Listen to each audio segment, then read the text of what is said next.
सुप्रभात बच्चों। आज मैं आपके सामने पाठ 6 कदम का पेड़ के अंतर्गत भाषा बोध में दिए गए प्रश्नों के उत्तर की चर्चा करूंगी। पहला प्रश्न, कविता में से शब्द युग्म छांट कर लिखिए। चुपके चुपके उदाहरण दिया हुआ है। युग्म मतलब होता है जोड़े में। अब आपको कविता से जोड़े में दिए गए शब्दों को ढूंढना है, जैसे धीरे धीरे, अम्मा अम्मा। ख नंबर के प्रश्न, कविता में से संयुक्ताक्षर युक्त शब्द छांटिए। संयुक्ताक्षर मतलब होता है जुड़ा हुआ, एक आधा और एक पूरा। जैसे कि कन्हैया में न हलंत और ह, न आधा है और ह पूरा है। इसी तरह से कविता से ही और शब्द ढूंढने हैं, जैसा कि मैंने यहाँ लिख रखा है। स्वर, स में व संयुक्त, अम्मा म में म संयुक्त, ध्यान, ध में य संयुक्त, ईश्वर, श में व संयुक्त, व्याकुल, व में य संयुक्त। आगे के प्रश्न को देखते हैं। निम्नलिखित शब्दों का वर्ण विच्छेद कीजिए। उदाहरण के रूप में दिया हुआ है कदम, क हलंत जोड़ अ जोड़ द हलंत जोड़ अंग जोड़ ब हलंत जोड़ अ। आगे है बांसुरी, खुद से बनाने का प्रयास कीजिए और ऐसे ही आप इसको सीखेंगे। यहाँ पे मैं आपको बता रही हूँ, और भी शब्द को ढूंढिए और उसका वर्ण विच्छेद कीजिए। यहाँ है बांसुरी, ब हलंत जोड़ अ जोड़ स हलंत जोड़ हर्ष उ जोड़ र हलंत जोड़ दीर्घ ई। उसके बाद है कन्हैया, क हलंत जोड़ अ जोड़ न हलंत जोड़ ह हलंत जोड़ ए जोड़ य हलंत जोड़ आ।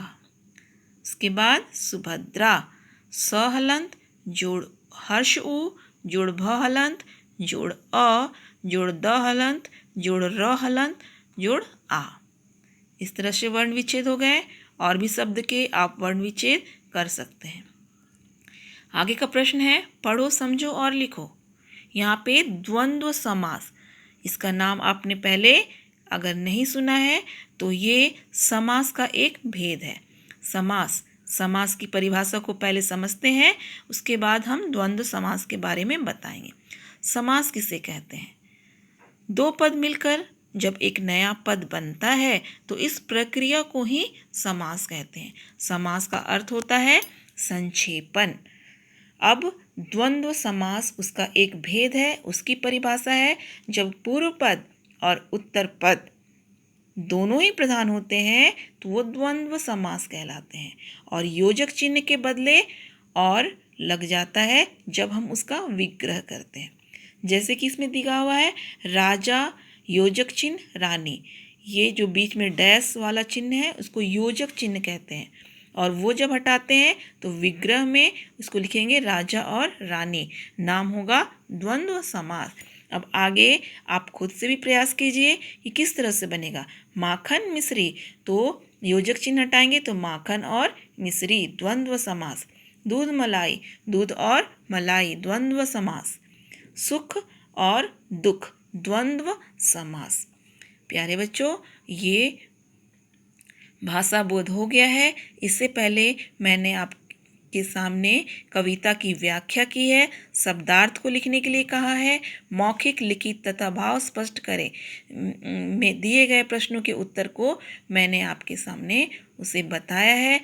और अब आपको गृह कार्य के रूप में कविता को सुंदर ढंग से लिखना है, एक चित्र बनाना है, मौखिक, लिखित, भाव स्पष्ट करें, इन प्रश्नों के उत्तर अपनी उत्तर पुस्तिका में लिखनी है, और भाषा बोध में दिए गए प्रश्नों को अपने किताब में ही लिखनी है। ज़्यादा से ज़्यादा लिखने का प्रयत्न करो। जो शब्द कठिन लगे उसको रेखांकित करो और उसे 5 बार लिखो, ताकि तुम्हारा हिंदी में तुम्हारा सुधार हो सके। जितना ज़्यादा लिखोगे उतना ही ज़्यादा तुम्हारा हिंदी में लिखने की अभ्यास बढ़ेगी और तुम्हारे हिंदी की शुद्धता होगी। इस वीडियो में इतना ही। धन्यवाद।